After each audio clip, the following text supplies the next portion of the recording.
I'm gonna make a video game in the next 60 minutes. I am a dude in my 30s. I have never made a game before, and I don't have any experience. But I've always had a dream. A dream to make video games. So let's set a 60-minute timer, let's play with the RPG Maker engine, and let's make something incredible. So to start off my new game, I needed to create a concept or a name for it. So I couldn't think of anything other than doing a donut quest, because I do not want to mess this up. Oh, brother, this guy stinks! As soon as I started getting some massive time anxiety. Only having 60 minutes to make a game is kind of insane. So I tried to make myself as simple as possible. But first, before we could get anything out of the way, I wanted to make sure that the gameplay loop that we're going to do is going to be something good. So I wanted to get rid of any skills, any magic, anything like that, because I didn't want that to interfere with the game.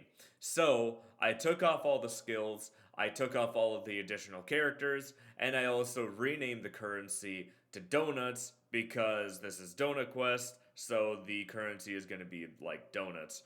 After getting all the systems set up, I wanted to make sure that there was some sort of end game. I wanted to be sure that within the first 15 minutes that we have something that we're achieving for. So I decided to go and make kind of like a castle, kind of make it like the Donut Lord's castle of some sort.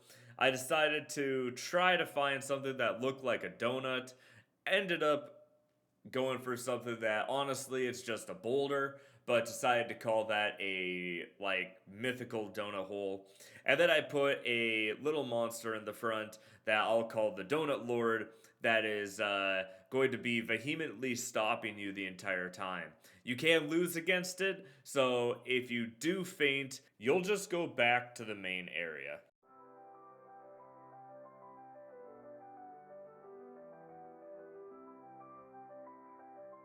Then I went and designed a village. Once I had that castle, I decided that the next thing that I need to get done out of this time is make sure that there's some way for the player to get some more power, because the Donut Lord is not going to go down with only fists. So I made sure to put all the default equipment that's already been made in the RPG Maker engine and install those at the shop, just figuring that those will be somewhat balanced for what we're doing now.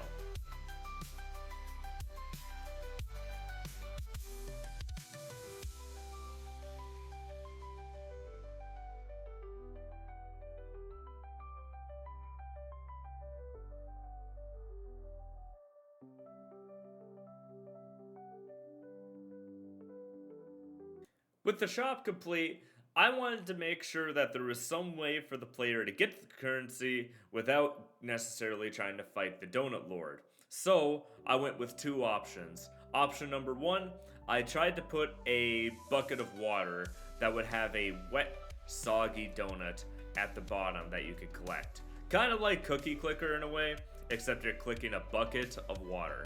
I also decided to make a dungeon.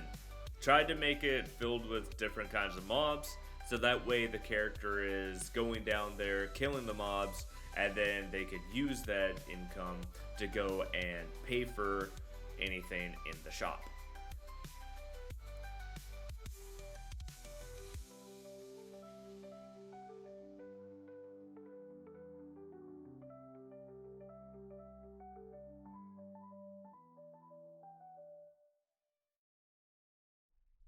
For the final 2 minutes of the first half of the session, I wanted to make sure that I play tested through it and make sure that everything worked properly. The shop looked great, the Demon Lord looked great, but unfortunately the bucket of water was not working initially, so that's something that I'm going to have to go back and fix.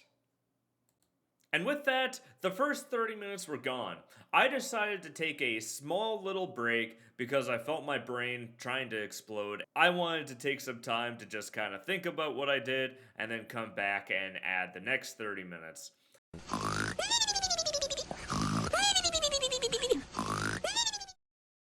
Okay, time to finish this up. So, for this last session, I wanted to hash out the finer details. There are some things in the last playthrough that I saw that were kind of an issue. Number one, there's nowhere to heal. So I started off by making a simple healing tent. I tried to make it so that there was a guy there that you basically gave a donut to and you would be able to heal. Don't have a donut? No healing.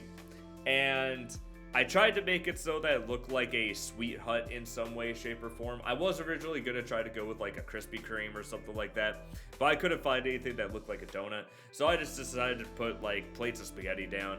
We'll just pretend that that's not spaghetti. That's actually a jelly donut, but the jelly's on the outside and the donut happens to look like spaghetti, okay? I also went and decided to fix that stupid bucket so it finally dispensed a nice, wet, soggy donut. Okay, with all that said and done, you know what I want to do? I want to go edit the dungeon enemies a little bit. You know, I don't feel like a goblin or a tree really fits down there. You know what does fit down there? Some blue crabs. You know what fits down there? A questionable looking egg. And maybe a little danger noodle as well, just so we have something cute down there. I went through each of these mobs and made sure to give them some uniques as well. So every enemy has the chance to drop some sort of equipment. I made sure that this equipment was not available in the shop. This made it so that it's more worth your time to go down to the dungeon and farm it, especially when you're stronger, so that way you can get that nice equipment. I even gave the eggs some HP boosts and some defense boosts to make that final fight a little bit easier. After doing all of that, I was up against the clock.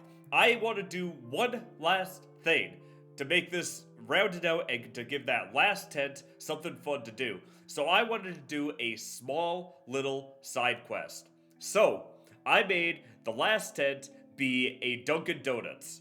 And basically, you walk into the Dunkin' and there will be a mob there that's trying to ask you to get a munchkin for them. But there's going to be someone standing in the way, and you have to get him out of the way by paying him donuts. So you pay him 50 donuts and you'll move out of the way to an object that will be counted as getting a munchkin. Then you grab the munchkin and you go to the guy and he'll give you 50 donuts just for that. And then you can keep doing that sort of in a cookie clicker-esque way, so that way you can make a lot more donuts. I wanted to make it so that there's an alternative to the dungeon. If you don't feel like going to the dungeon, you can always go and just go work at Dunkin'. With the quest being completed, all I had left was 1 minute, so I used that minute to quickly throw in some labels on the tents, make it a little bit more clean so it's easier to see where to go, and then that was it. It was time to go and playtest this thing. So I started playing through. I love the small aesthetic of Donut Town, a really tiny feeling to my heart, and I loved it. However, I immediately noticed a problem where talking to an NPC seemed to change them, and they didn't even look at me. Bright side is the game is functional, and the quest works, so does the healing. I also noticed an immediate balance issue. After getting my first sword, I went down to the dungeon to kill some enemies, and I noticed that they were dropping an underwhelming amount of donuts. I'm talking 10 donuts for the mid-level monsters. But the 50 side quests that I made quickly at the end can be done super quickly. So the player is going to be more likely to go do the side quest over and over and over again, instead of going down to the dungeon to try to earn their gear. I wasn't deterred by this though. I wanted to see the end game. I wanted to get that donut hole. So I went down to Dunkin' Donuts and I went and worked as hard as I possibly could until I was able to afford the tier 3 sword and the tier 2 armor. When I first went to fight him, that's when I noticed there was a bit of an issue. You see, I gifted the Donut Lord with the ability to heal, but what I didn't realize is that heal is about 500 health, when his total health pool is 1,000 and the max damage I could do is 67 with the tier 3 sword. I realized this is a bit of a broken spell that he can use. However, that didn't deter me. I went on and I kept grinding those donuts until I finally got the final sword and the mithril chest piece, which was the 4th down. This gave me the armor and damage necessary to end the Lord.